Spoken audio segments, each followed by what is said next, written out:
evening, all. Ira Epstein, and here we are with your metal market wrap-up, and this wrap-up is for the evening of Monday, the 22nd of September, 2025, about 6:40 p.m. Central Time. Gold up another $6 tonight, silver up 8 cents, all the metals higher. I admit, I did not think you were going to get Friday and today to do these numbers. No way. I wasn't bearish, don't get me wrong, but I thought the markets would pull back for another buying opportunity, and instead they just blasted off. So, beat me up. My clients still pocketed, if they followed my recommendations, a pretty good amount of money last week. But did we leave money on the table? My fault. That's how I look at it. You know, I didn't see it coming. If I had seen it coming, I certainly would have told you hang in there. You're down a little bit in stock indices after a huge day, new all-time highs in some of them. There's a lot of news going on. Let's go to that before I get too far along here. You're going to get the second quarter account deficit, and they're looking for that to be cut by almost 50%. So let's see if that does come in. That should be very interesting and friendly. Redbook weekly retail sales for the week ending September 20th. Well, they're going to come out at 755. They've been running pretty consistently over 6%, so we'll see if that's the game. S&P Global Group is going to release their preliminary September manufacturing sector PMI index, and that comes out at 845. The Richmond Fed will update their monthly manufacturing sector indexes, and those will come out at 9 o'clock. Fed Chair Powell, he's going to speak at 11 o'clock to the Greater Providence Chamber of Commerce. We'll see if he takes questions and what he does there. I'm not quite certain how that's going to go. The API numbers will come out at 3:30 in the afternoon. You had four different Fed speakers today come out, and to a person, they're very concerned about labor. There's still concerns about inflation. Stephen Moran came out and said, and while he talks to the president and he wants to talk to him and get his ear on things, that he votes his own vote. Okay, maybe. We'll see if that is in fact the case. I understand that the courts have taken up now, the Supreme Court, the Lisa Cook, and I think the 25th is when we find out how that's going to come out. So that gets interesting. And the never-ending stock market, that of course is interesting. But it's inflation around the world, or is it? Well, I think it's a beating up of the U.S. dollar in part. And I think what traders are looking at is a combination of the cutting of interest rates, a lot of disbelief because of what President Trump has done in the dollar at this point in time, and that combination could weigh on the market and send the metals higher.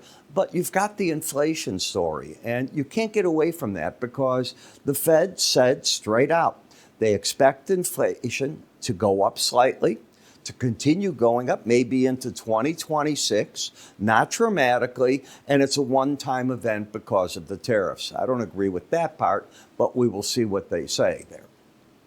Energy markets sort of sitting. Over the weekend, you heard a lot of talk, of course, about the U.S. saying, hey, Europe, you can't keep buying Russian energy and expect us, the United States, to join in and do a lot of sanctions. Stop funding the war. We want to listen to you. So those are part of the things that are going on there. When we take a look at gold, it's up and away, 37.51. The first objective was 3,800, then 4,000 is the second count that I have in the market. You can see how the market lifted. This is what I didn't see. I don't mind telling you that. I thought the market was going to just hang in, and I was surprised we even rallied on Friday as much as we did, $27. What I didn't see, and I don't mind saying it, you know, when you're caught blindsided, you go, whoa, I didn't see that part of it coming, and it did. It happens. Would I tell you to be short on a chart like that? You know better than that. That's not the case. The market has a pattern here where it's trying to fight. It's got lower and low, higher high. You see that right through it. That's why I didn't think we were going to go anywhere today.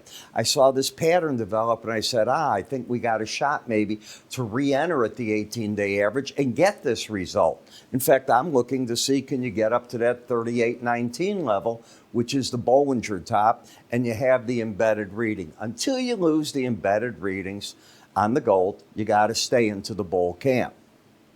Silver-gold ratio continues with silver outperforming gold. And in the silver market, are we embedded? The answer is no, but let me show you what the market did. This is very important. What the market did, whoops, come on over here, one more. Give it to me, baby. There you go. Both numbers, you can't see them there. I'm so sorry. I don't know why it came out like that. But both numbers were embedded there. You get a reading, and I'm reading it as we're talking, of 74.20. And the very next day, you don't re-embed. You're at 78. It's got to go through the whole process again. Yet here it is running up to the upper Bollinger Band and running into the resistance. In the copper market, just start focusing on these black bands here. What's happening now is all the bands that were up and down because of the tariffs the president had put on are gone. You're reestablishing a trading market. It should be a good trading market, probably early October. In the platinum market, you've got a higher high, lower and low scenario, momentum up. I think it's just whipsawing back and forth in here. And in the dollar index, I think the pros are trying to be short the dollar on this. If you can take out today's low of 96.94.5, I think you'll see selling there. If it gets under it with stops over today's high, which was 97.45. So it's still a $500-600 risk. But if the market slips back, you do open up the door to get back to the 96.40 level to see what it's made out of. Now, I will cover this with great detail in the morning when I do my morning futures video. It's in there that we talk about the trades. We track them, by the way. So there's a spreadsheet before I even record. I send a spreadsheet out to everybody showing them the trades that we're looking at to put on today or open and how are they doing. And once we're out, win, lose, draw. We don't cover them anymore. It's not about a running track record at all. It's just about keeping up with that trade that I'm recommending to be open, and it's only available to my subscribers. You're not a subscriber on YouTube. You are to YouTube. You're not to me. So how do you get this? Go to iraepstein.com, futures. Can't be any simple. Just iraepstein.com. And when you get there, just go to the word research. Everything you need will be right there. Got it? I hope you enjoy the other videos tonight. I want to wish all of my Jewish viewers a very happy New Year to one and all. Should have said that at the beginning. I'll do it in the very next video. I'll be sure to do that. And hope you have a great year. All right. So I'm Ira. I'll see you in the other videos and, of course, in the morning flash video. Have a great evening.